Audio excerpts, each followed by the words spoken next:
Hello बच्चों, let's read the question में आपको असर्शन और रीजन दिया हुआ है एंड चार ऑप्शंस दिए हैं उसके कॉरेस्पॉन्डिंग। असर्शन है catalyst do not change the heat effect of the reaction, that is exothermic और endothermic nature of the reaction. Reason दिया हुआ है catalyst do not shift the chemical equilibrium in reversible process but only help in the attainment of the equilibrium. चार statements में दिया हुआ है।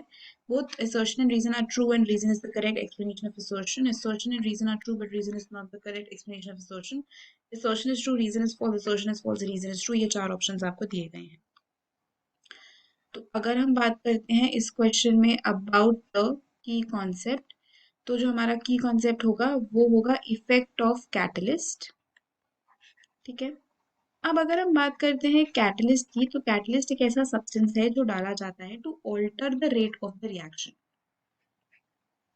Right, ये क्या करता है? रेट ऑफ द रिएक्शन को ऑल्टर करता है। रेट ऑफ द रिएक्शन एक काइनेटिक पैरामीटर है। अगर हम बात करते हैं ना रेट की, तो वो एक काइनेटिक पैरामीटर है। लेकिन अगर हम बात करते हैं हीट ऑफ द रिएक्शन की या गिब्स एनर्जी की या इक्विलिब्रियम की, तो ये सब क्या है? थर्मोडायनेमिक पैरामीटर्स हैं।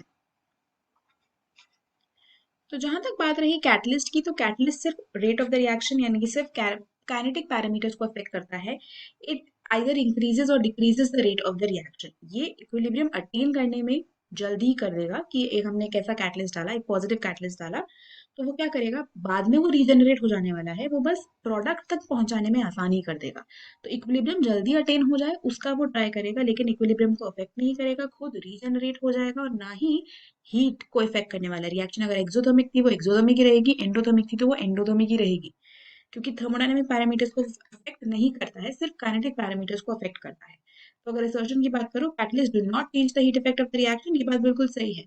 अगर कोई रिएक्शन पहले एक्सोथर्मिक थी तो वो कैटलिस्ट के बाद भी वही रहेगी, एंडो थी तो बाद में भी वही रहेगी। It is not going to change that, right. Reason की बात करते हैं तो catalyst do not shift the chemical equilibrium in reversible process but only help in the attainment of the equilibrium. ये बात भी बिल्कुल सही है, इक्विलिब्रियम अटेन जल्दी हो जाएगा। ठीक है, सपोज एक रिएक्शन है ए से बी, मैंने इसमें कैटलिस्ट डाल दिया, तो ए से बी जाने तक के लिए जो इक्विलिब्रियम एस्टैब्लिश करना है वो जल्दी से एस्टैब्लिश करवा देगा अगर हम कैटलिस्ट डालते हैं तो। लेकिन ओवरऑल इक्विलिब्रियम कांस्टेंट पे कोई फर्क नहीं पड़ेगा, हीट चेंज पे कोई फर्क नहीं पड़ेगा। ओके, तो both the statements are true but यहाँ पे कोई एक्सप्लेनेशन नहीं कर रहा, तो इसलिए दूसरी जो ऑप्शन है वो सही हो जाएगा, that both are correct but reason assertion को यहाँ पे एक्सप्लेन नहीं करता है। तो अगर इस क्वेश्चन में हम बात करते हैं अबाउट द फाइनल आंसर, तो फाइनल आंसर यहाँ पे हो जाएगा आपका option 2। Hope you understood it well, best of luck.